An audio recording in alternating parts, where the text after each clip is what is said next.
दोस्तों, अमेरिका ने ईरान पर एक बार फिर से प्रतिबंध लगा दिया है और एक बार फिर से ईरान के तेल को बेचने से रोक दिया है। तेल के दाम एक बार फिर से उछाल कर चुके हैं और एक बार फिर से जो संकट है तेल को लेकर के वो गहराता हुआ दिखाई दे रहा है। क्या कुछ चल रहा है मिडिल ईस्ट के भीतर, भरत जी से जान लेते हैं। ये इतनी जल्दी हो जाएगा ये किसी ने नहीं सोचा था। अभी अभी तो सीज फायर लागू हुआ और कई सारे अनुच्छेदों में शांति वार्ता को लेकर के कि क्या क्या ईरान से तेल का प्रतिबंध हटाया जाएगा, हटाने को लेकर के किया। उसके बाद इनका धन जो है फ्रीज वाला वो इनको देने के लिए किया। लेकिन ये सब 4 दिन भी जुम्मा 4 दिन भी नहीं चल पा रहा है। इवन कि जब जनाजा निकल रहा है तभी इन सारी शर्तों का, सारी शांति समझौते का भी जनाजा दूसरी तरफ निकलता हुआ दिखाई दे रहा है और दुनिया में तेल के प्राइस काफी तेजी से ऊपर जाते हुए दिखाई दे रहे हैं। अमेरिका ने ईरान के ऊपर जो तेल का प्रतिबंध था वो हटाया था कि आप तेल, अभी तक ईरान के ऊपर प्रतिबंध था कि वो तेल बेच नहीं सकता है। अमेरिका ने प्रतिबंध हटाया था और दोबारा से प्रतिबंध लगा दिया है। आज की सबसे बड़ी खबर रॉयटर्स के हवाले से आपकी स्क्रीन के ऊपर है और रॉयटर्स ये कह रहा है, आज की सबसे बड़ी खबर में रॉयटर्स इस बात की गवाही है ये अखबार, और कह रहा है कि एनर्जी और तेल टैंकरों पर हमले के बाद अमेरिका ने ईरान की तेल बिक्री पर प्रतिबंध फिर से लागू कर दिया है। अमेरिका ने ईरान के ऊपर फिर से प्रतिबंध लगा दिया है। इसका सीधा सा मतलब सिर्फ एक है कि दुनिया में तेल संकट फिर से उभर सकता है। और रॉयटर्स ने अपने लेख में क्या लिखा वो आपको बताना बेहद जरूरी है। रॉयटर्स ने अपनी बॉडी में लिखा, आगे मतलब अपने पैराग्राफ में लिखा कि आगे लिखा कि अमेरिका ने ईरानी तेल पर प्रतिबंध को फिर से लगा दिया है। एक अमेरिकी अधिकारी ने चेतावनी दी है कि होर्मुज में जहाज़ों पर ईरान के हमले पूरी तरह अस्वीकार्य हैं और उनके गंभीर परिणाम भुगतने होंगे। इस घोषणा के बाद तेल की कीमतें 5% अप हो गई हैं। आप देखिए कि oil prices were up more than 5% following the announcement. इस अनाउंसमेंट के बाद 5% जो है तेल की कीमतें अंतर्राष्ट्रीय बाजार में ऊपर चली गई हैं। अमेरिकी वित्त मंत्रालय ने पिछले महीने तेहरान और वॉशिंगटन के बीच हुए नाजुक समझौते के तहत ईरान को 21 अगस्त तक तेल बेचने की अनुमति दी थी। 21 अगस्त का मतलब यह हुआ था कि 60 दिन तक हम सीज फायर का ऐलान करते हैं, 60 दिन तक हम चीजें देखेंगे और मैत्रीपूर्ण संबंधों की तरफ आगे बढ़ेंगे। लेकिन आज की तारीख में 21 अगस्त तो क्या, आज की तारीख में जुलाई के भीतर ही यह समझौता धराशायी हो गया, टूट गया। 17 जुलाई तक ही अब ईरान को तेल बेचने की इजाज़त है। ये इसमें लिखा गया है कि 17 जुलाई के बाद ईरान देशों को तेल नहीं बेच पाएगा और जो भी देश ईरान से तेल खरीदेगा उस देश के ऊपर अमेरिका अलग से प्रतिबंध या टैरिफ या दूसरा कोई दंड लगा देगा।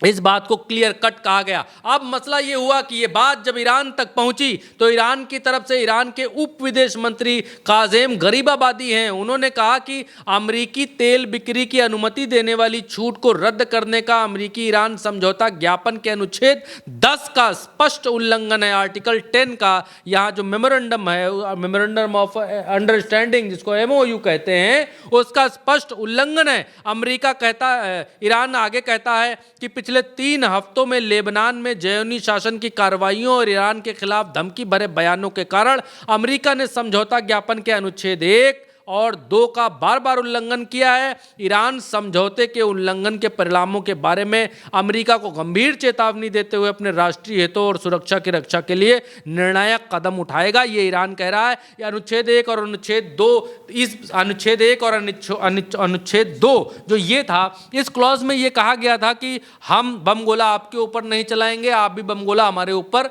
नहीं चलाएंगे। यह अनुच्छेद 1 और 2 में था कि सीज फायर रहेगा। अनुच्छेद 1, अनुच्छेद 2 में यह था कि सारी जगहों पर ईरान सहित, होर्मुज सहित सभी मोर्चों पर जहां जहां लेबनान सहित हर जगह पर युद्ध बंद हो। लेकिन अमेरिका ने और इजराइल ने कोई भी बात नहीं मानी। ये ईरान कह रहा सब चीज तो टूट ही चुका है, सब चीज तो हो ही चुका है भाई साहब। अमेरिका हर चीज़ का उल्लंघन कर रहा है, तो अब सामने रास्ता क्या बचता है? रास्ता एक ही बचता है ईरान के मुताबिक, और वो रास्ता है युद्ध का रास्ता। और युद्ध के रास्ते पर चलने का ऐलान अमेरिका ने कर दिया है। अमेरिका ने बीती दरमियानी रात जितनी बम वर्षा की और ईरान ने अमेरिका के ऊपर जितनी बम वर्षा की, वो खबर आप तक पहुंच गई होगी। 80 राउंड इन्होंने बम गिराए और 85 राउंड ईरान ने अमेरिका के ऊपर बम गिराए। और ईरान के ऊपर तेल का प्रतिबंध जैसे ही अनाउंस हुआ वैसे ही मार्केट रॉकेट हो गए भाई साहब। 5% ऊपर चढ़ गई मार्केट और तेल के दाम 5% ऊपर चढ़ गए। यहां पर ट्रंप ने कहा है कि ceasefire with Iran is over at NATO summit. NATO summit में ये कह रहे हैं कि सीज फायर खत्म हो चुका है हमारा और ईरान का। और सीज फायर खत्म होने का बड़ा सिंपल सा मायने है, सीज फायर खत्म मतलब युद्ध ऑन, युद्ध शुरू, युद्ध की घंटी बज चुकी है और युद्ध भी शुरू हो चुका है भाई। 80 बम रात में मार रहे हैं, तो ये कोई शांति समझौते में कोई बम तो चलाता नहीं है। दूसरा, अल जजीरा की ये खबर नीचे आप देखेंगे तो oil jumps over 5% of 2 weeks high after Trump says deal with Iran is over. जब से ट्रंप ने कहा है कि ईरान के खिलाफ डील हमारी खत्म हो चुकी है, तब से 5% तेल ऊपर जा चुका है और अभी और कितना जाएगा इसकी उम्मीद अंतर्राष्ट्रीय मार्केट लगा रहा है, क्योंकि होर्मुज से जितना तेल निकलना चाहिए था उतना तेल निकल नहीं पाया। ये जो होर्मुज है, मसलन क्या हुआ मैं आपको बताता हूँ, थोड़ा सा समय लूँगा, आप समझ जाएंगे।